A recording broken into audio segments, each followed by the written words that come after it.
Well, hello once again. Yes, this is me, Leonard Wells, broadcasting as usual from Haslingden, north of Manchester in the UK, on Sunday the 4th of December 2011. This is the first fireside chat. And I'm sitting here beside a very nice little coal fire in a very nice little stove. I'm not going to mention the name, the make of the stove, because that would be advertising. And I won't tell you the type of coal I'm burning, because that would be advertising. But there will be adverts appearing at the bottom of this video clip, because I still have a mortgage to pay, unfortunately, and this is the difficulty in balancing life between the reality, everyday reality of paying your council tax or your income tax or your VAT or paying for your gas and electric and so on, and the spiritual. In other words, where do we come from and where do we go to? Now, if you look at the state of the world as it is today, we've got ourselves into a pretty pickle, if I may put it politely. Let's stand back a little bit and look at the history since the time of Christ. For 2,000 years, since the time of Christ, although we have professed in the West to be largely Christian, nevertheless, for 2,000 years, we have indulged in one senseless, useless war after another. As a result of which, in that 2,000 years, we have probably butchered 100 million human beings. 100 million men, women and children have died needlessly and in many cases painfully because of the folly and stupidity of man. I was watching a history talk by a historian on Channels 4, the equivalent of their iPlayer, where you can watch, I think it's called 4OD, 4 on demand. And there's a historian called Niall Ferguson, and he was recounting the ascent of money. And as many of us say and remember, it's often said that money is the root of all evil. Well, in this series, he recounts the time in the 19th century when Britain actually produced opium. This country grew opium, I think in India and in Burma, and we needed to sell it. Despite the fact that we knew it would harm people, ruin and destroy their natures, their physical well-being, their souls. And there were two gentlemen running a trading business in Hong Kong, I believe it was, in China. And the Emperor of China decided that he didn't want Chinese people to be driven mad by smoking and opium and taking heroin. So he sent one of his bigwig ministers along to put an end to this trade. And he turned up, I think it was in Hong Kong, at the warehouses of this English company, and decided to destroy 2 million pounds in weight, 1 million kilos of opium, of opium ready to be distributed, and he threw it all into the sea. So these two guys decided to put an end to this. So what did they do? One of them sailed to England and persuaded the powers that be in England, and this is not that long ago, to send troops to force the Chinese to smoke opium. And they did, and many people were killed. And many hundreds of thousands of Chinese had their lives ruined by opium, by narcotics, and this was the British. The British people did this to the Chinese people. So we don't have a great deal to boast about in our history. Mr. Cameron boasts that 1940 was our finest hour. Well, purely in terms of fighting spirit, that may be the case. But what Mr. Cameron doesn't say is that in the 1930s, the power of the British Navy and the French Army could have prevented Hitler from getting where he got. When Hitler marched into the Rhineland, we could have said, back. And if he had gone back, he may have been deposed. One of the reasons for Hitler's success was that he cocked a snoot at Britain and France and believed that we wouldn't fight. And of course Chamberlain, who was a conservative, who led the Conservative Party, appeased Hitler at Munich twice. Admittedly, he may have thought, Chamberlain, that they were going to have to fight Hitler one day, but nevertheless, Hitler could have been stopped. Now, I'm not going to blame anybody, because war was probably inevitable with Hitler, but we could have stopped him. But it's easy with hindsight to look back and say we shouldn't have done that.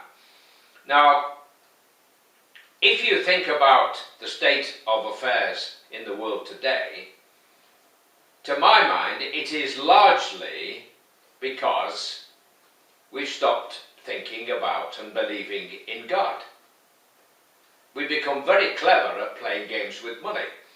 And in this series on TV, The Ascent of Money, by Niall Ferguson, which is on Channel 4's 4OD, 4 on demand, at the moment, if you've got a computer that is, he points out that the banks, clever clogs in the banks, decided to make lots and lots of money with what are called options. And they would buy stock.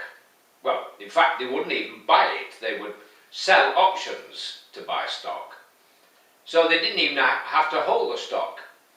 And two American mathematicians thought up this very incredible formula, which, if applied correctly, you couldn't lose any money on these options. And they made billions. But what they didn't factor in to their formula was, as Mr. Ferguson admits, they didn't factor in history. And what happened was that Russia defaulted on its debts. And this calamity was about to bankrupt them, or bring them close to bankruptcy. And they went to George Soros, and George Soros said, no thank you, he was too astute for that, he wouldn't help them. So then they went to the government and said, we're too big to fail, and the government agreed, and they decided, they got all the banks to plug together to save their bacon. Well, these guys had just been gambling, and this is what the banks have been doing, gambling with all these options and derivatives, as they call it. The derivatives market and this was what was involved in the subprime market, as it's called, where they were selling property to people who couldn't afford to pay. Can you imagine what kind of crazy people are they? Selling properties to poor families in America who had no means whatsoever of repaying them, on the basis that because property was going up in value, they couldn't lose. They assumed that if they lent 100,000 to a family that couldn't afford it to repay it, they could kick them out and sell the property and make a profit on the increase in the value of that property, as well as any pathetic attempts to repay that this poor family had made. So this went round and round, and they got very clever with this, because what do? They parcelled all these mortgages together and sold them to other people. Passing the hat, so to speak. Passing the parcel was the game we used to play. And of course, eventually, it all blew up in their face. And we had the banking crash. Now they're still at it, these people. They don't want to make what I call a decent living. They don't want to work for a living. They want to play city beggars with money. And in one sense, you can't blame them, because if you're offered the chance to make an incredible salary, let's say they pay them $200,000 a year, and give them a bonus of 1 million, whether it's dollars or pounds, at the end of the year, you're going to gamble just as anybody else would gamble. But do we really need gamblers in our midst? Do we really want Las Vegas to be our watchword, to be our guiding light? Do we really want banks to run things in this kind of manner? Well, I don't know about you, but I don't. Now, this casino banking lot, who are involved in all of these bond markets and things, are playing silly beggars with the euro at the moment, just as George Soros did with the pound in the days before the euro, when we were all different currencies. And if you think back to those days, they were actually worse than the days at the moment, because with 17 countries with one currency, life is a lot easier. If the whole of Europe had one currency, it would be much easier to trade. You know what it's like when you have to change currencies. You have to pay every time you draw cash in another country. When I go to Romania, which I do a lot, a country I love, if I draw cash from an ATM, my bank charges me a fee. And a percentage of whatever I draw. And if every country has a different currency, the banks are coining it. Not as much as when they play with options, maybe, but nevertheless, they're making a lot of money. Do you really want that? Now, the United States of America became strong after a lot of trial and tribulation, which included the Civil War, and 600,000 people died in that Civil War. But they formed the United States of America, which became the strongest nation on earth, by far. I would like to see a United States of Europe. I know we in Britain don't like to think about that, because the press and the media, and I don't know who pays these people in the press, but they're totally against anything to do with Europe. I don't know why, because we've got a parliament and we've got MEPs. If we can just take the next step and become a United States of Europe, we would all be that much stronger. Not individually, maybe. We think in Britain, because we're separate, that somehow or other we're stronger. We still talk about punching above our weight. Yet we went into Iraq. Our boys are getting killed right, left and centre in Afghanistan. We managed to find £500,000 to bomb Libya. We've got thousands upon thousands of troops in Germany, costing us an arm and a leg.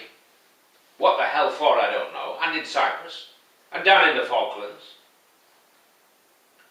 If we were part of a United States of Europe, we would be part of the greatest power on earth. we might think we might lose a lot of sovereignty. Well, there's not a lot left to lose in one sense. I know many of you don't like that idea, but think about it. Have a look at my website. It's very humble and very amateurish.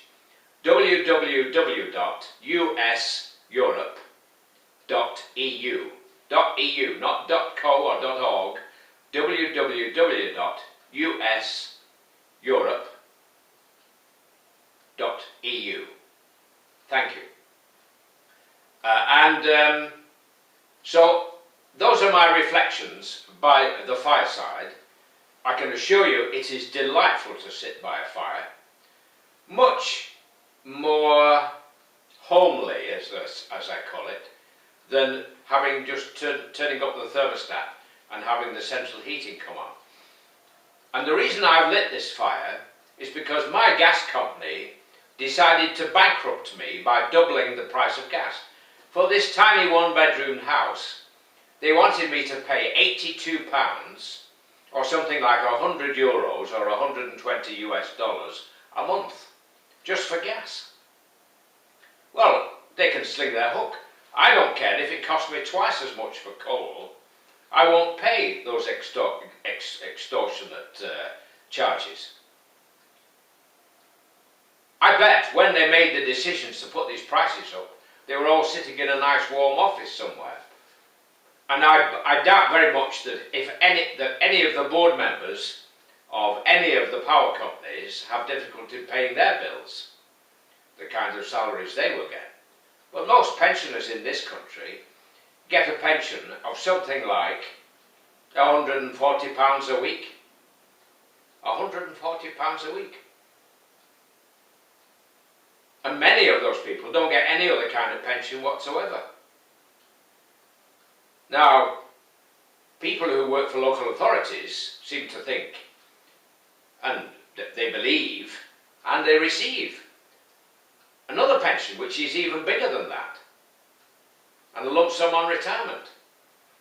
And they expect the rest of us to pay it, but they're dancing in the streets because the government wants to curtail those pensions. But they don't think about the people who are only getting £140 a week, because they will get £140 a week, plus the pension for whatever work they've done in the public sector. Now, I'm not denying them the right to have that, because that was the way the job was offered. That was what was offered in the contract. But the people who are worried about their pensions should remember that millions of us only have, not including myself because I'm lucky, but millions of British people, only have the state pension. And then they ask us to pay a fortune for gas to heat the house. Now, we've all come to rely on gas when we've got 100 years of coal underground. Millions of us out of work. Mrs. Thatcher got rid of the mining industry because she said we can import coal from Australia. Well, once you start to rely on external forces and powers, like getting our gas from the Middle East, liquid gas. A lot of the gas we use today comes from the Middle East, from Qatar, where it's converted in a big factory, brought down to a very low temperature, converted to liquid form, put into a tanker, shipped over here to places like Milford Haven, unloaded and then converted back into gas again and put into the pipes so we can have our central heating on. Well, I don't believe, and since they've just doubled the price, maybe next week they'll double it again. What can we do? I don't believe there's any sense when you've got 100 years supply of our own coal and millions out of work in going to the trouble of importing gas on that kind of scale. It doesn't make any sense to me. We talk about cuts and austerity. Well, let's make use of the resources which are at hand. Well, I've waffled on a long time. I'm sure many of you will have fallen asleep and been bored to death by now, but I hope not.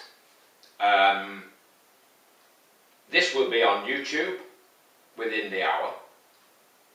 I have a very good broadband service from Virgin, 50 megaburgers, or as I call them, or megabytes, download speed, and 4.5 megabits, or megaburgers as I call them, upload speed. And I can put a 20-minute, half an hour's video on in a few minutes. Isn't that good? I will close now. Have a nice Sunday. It's wet, damp and miserable up here today in Haslingden. We're in the hills, of course, of East Lancashire. God bless, while it's still legal in the UK to say God bless. Take care and bye for now.